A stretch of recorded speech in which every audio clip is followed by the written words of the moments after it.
La vie vous explique les stratégies financières. Comment ça, j'ai plus d'argent dans mon compte? Il aurait dû checker ses financières.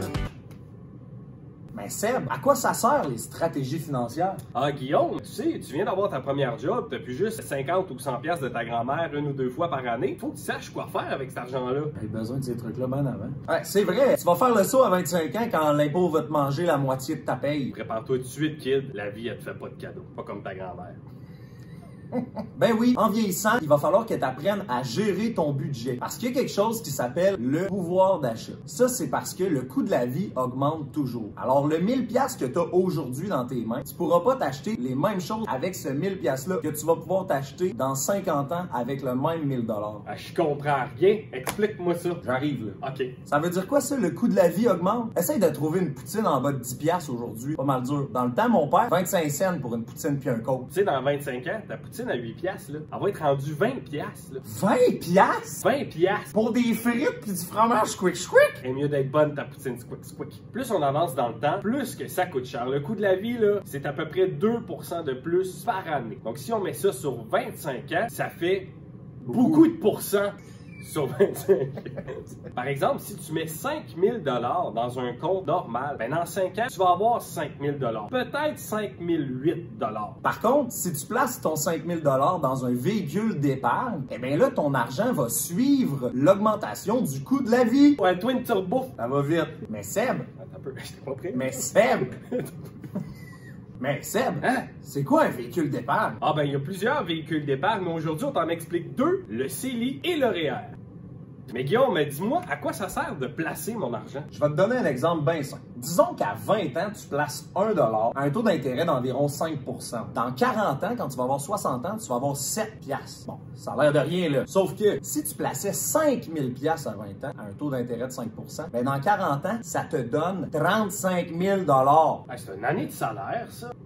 Mais d'abord, pour être capable de placer de l'argent, il faut épargner. C'est pour ça que tes revenus doivent être supérieurs à tes dépenses. Puis dans tes revenus, là, il faut que tu te paies d'abord. Disons que tu reçois une paye de 200$. Mais prends tout de suite 50$ puis mets-les dans tes véhicules d'épargne. Tu mets ça là-dedans, puis après ça, il te reste 150$ pour pallier à toutes tes autres dépenses pour que ta balance de revenus et de dépenses soit égale. Ou supérieur. Ou supérieure. Mais là, Guillaume, mais je mets ça de CELI ou de REER? Ben, ça dépend de ta situation. On va t'expliquer les deux. CELI que je vais t'expliquer en premier.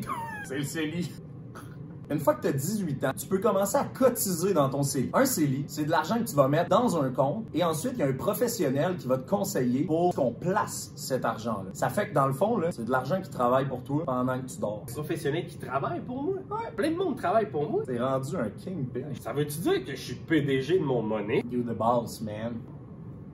Fait que ton argent fait des bébés pour toi. Puis ces bébés-là sont libres d'impôts. Ah, fait que le gouvernement m'enlèvera pas mes bébés? C'est vrai de ça! Mais Guillaume, mais dis-moi, est-ce que tu pourrais me donner un exemple d'investissement dans un CELI sur une longue durée? C'est un exemple précis que tu me demandes là. Ah ben, je suis une même.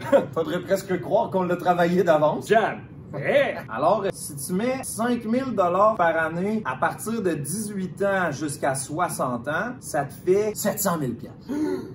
Tu peux quasiment acheter à la maison à Céline Dion. Mettons le garage.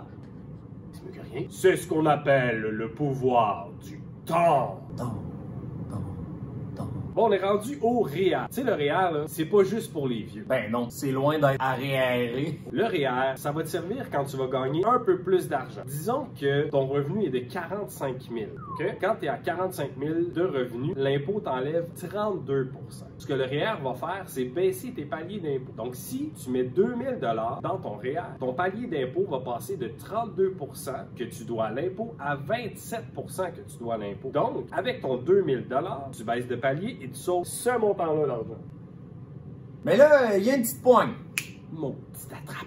Quand tu mets ton argent dans un REER, c'est vrai que tu économises sur l'impôt. Par contre, quand tu vas ressortir ton argent des REER, eh bien cet argent-là va être imposé. C'est donc important de savoir que les REER, ça te sert à quelque chose quand tu vas avoir un plus petit revenu. Par exemple, quand tu vas être à la retraite. Comme tu vas déjà faire moins d'argent, l'argent que tu vas sortir de tes REER ne devrait pas influencer la braquette sur laquelle tu es imposé cette fois-là. Mais là, tu me parles d'impôt depuis tantôt. Je trouve ça imposant. Ah, c'est pas si compliqué. Dans le fond, il y a deux choses de sûres dans la vie. C'est que tu vas mourir et tu vas payer de l'impôt, sauf les politiciens. Mais ça, c'est une autre histoire. Tu vas voir plus tard, sur chaque paye, tu vas payer de l'impôt. L'impôt, là, ça sert à plein de choses. Ça sert à payer pour tous les services qu'on a dans notre société. Ça sert pour l'enseignement, les soins de santé, les policiers, aider aussi la partie de la population qui a plus de difficultés. Ça sert à toutes ces choses-là. Donc, à chaque paye, tu vas payer un petit peu d'impôt, dépendamment du salaire que tu vas faire. Puis là, tu peux aller voir partout sur Internet, il y a des références pour savoir combien on t'enlève d'impôts par partie d'argent que tu fais. Donc, à chaque fin d'année fiscale, tu dois faire ta déclaration d'impôt. Pour ça, tu peux faire affaire avec des professionnels ou utiliser des logiciels. Là, tu dois déclarer tous les revenus que tu as fait dans l'année. Et puis après ça, les logiciels, les professionnels calculent si tu as payé trop d'impôts, pas assez d'impôts. En gros, ça veut dire que si tu économises, ben tu économises plus. Wow! Ma job est faite, c'est. Résume, Sébastien! Donc, tout d'abord, pour épargner, ben, il faut épargner. On vous suggère à chaque paye de mettre un peu d'argent dans un véhicule d'épargne. Puis tu peux faire ça par virement automatique. C'est facile, un clic sur Internet. Siri, épargner. Facile! Dans les véhicules d'épargne, on retrouve le CELI. Le CELI, tu peux cotiser dedans à partir de 18 ans. On retrouve des placements, eux, vont être libres d'impôts. Donc, l'argent que tu vas faire dans ce compte-là va aller 100% à toi. Tes bébés, c'est tes bébés. Ensuite, il va y avoir le REER. On te conseille de l'utiliser quand tu vas avoir un petit peu plus de revenus pour baisser tes paliers d'imposition. Mais là, fais attention, parce que quand tu vas vouloir prendre cet argent-là, ben, l'impôt va faire comme, hey, il y a une partie qui c'est à moi, là. Finalement, il y a l'imposition. Ça, c'est le gouvernement qui dit, hey, tu dois payer ta part si tu veux participer à la société. Donc, dépendamment de ton revenu, il y a un palier d'imposition qui va être fixé, et puis tu dois donner cet argent-là au gouvernement, qui ensuite, il va la gérer. C'est clair? Clair! Si Guillaume a compris, il est supposé d'avoir compris. Je comprends pas. Si vous avez besoin de conseils pour faire des placements ou vos épargnes, on vous conseille d'aller voir aussi les institutions financières. Pas compliqué quand c'est bien expliqué!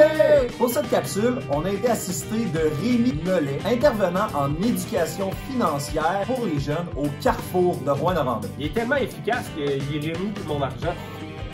C'est fort! Et intelligent. On aimerait aussi remercier Desjardins qui nous ont prêté leurs spécialistes et leurs locaux pour toute une journée. Ils sont fins. Ah! Wow! Hey, ça m'a été. Hey, tu sais pas quoi? Hein? Moi, j'ai tout placé mes épargnes dans un gros pick-up 4 Twin Turbo. Pas sûr que c'est le meilleur véhicule.